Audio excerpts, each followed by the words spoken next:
সুপ্রিয় দর্শক আসসালামু আলাইকুম। Welcome back to my channel cooking studio by Orin.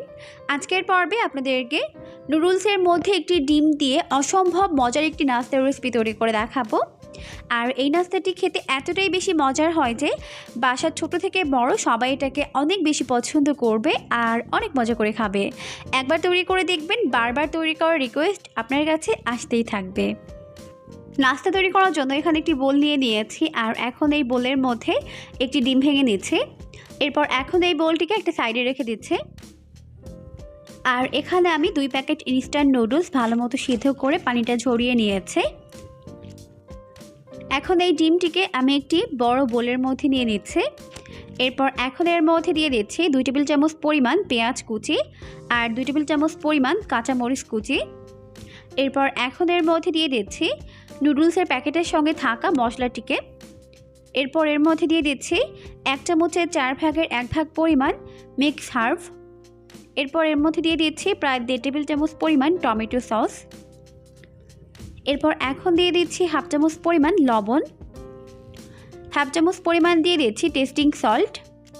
Testing salt আমি এখানে স্বাদ বাড়াতে ব্যবহার করেছি, তবে যদি আপনাদের হাতের কাছে টেস্টিং সল্ট এবং মিক্স হার্ব না থাকে তো না দিলেও হবে।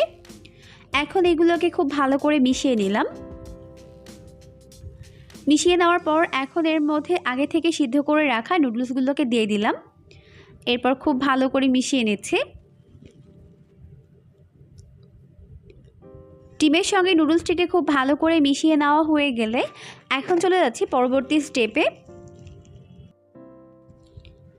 এই জন্য চুলায় একটা প্যান বসিয়ে দিয়েছি আর প্যানটিকে খুব ভালো করে গরম করে নিয়ে এর মধ্যে 2 টেবিল চামচ পরিমাণ সয়াবিন তেল দিয়ে দিলাম।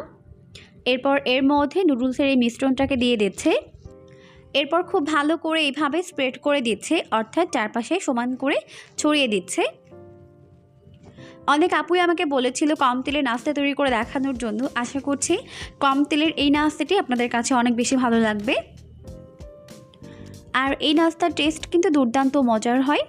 তো যখন এক পাশ ভাজা হয়ে যাবে তখন আমি এটাকে উল্টে দিচ্ছি। আর উল্টানোর জন্য আমি এর উপর একটি প্লেট দিয়ে দিলাম। এরপর এইভাবে উল্টে নিলাম।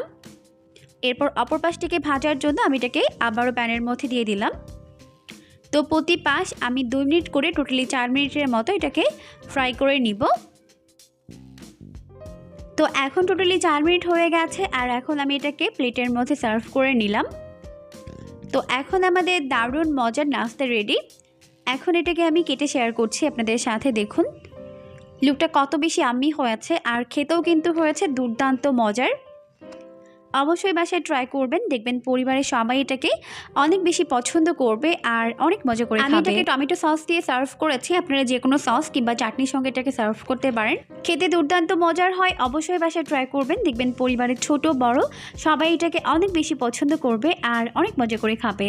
ভিডিওটি ভালো লাগলে অবশ্যই লাইক, কমেন্টস এবং শেয়ার করবেন। পরবর্তী ভিডিও দেখার আমন্ত্রণ জানিয়ে আজকের মতো বিদায় নিচ্ছি। আল্লাহ হাফেজ।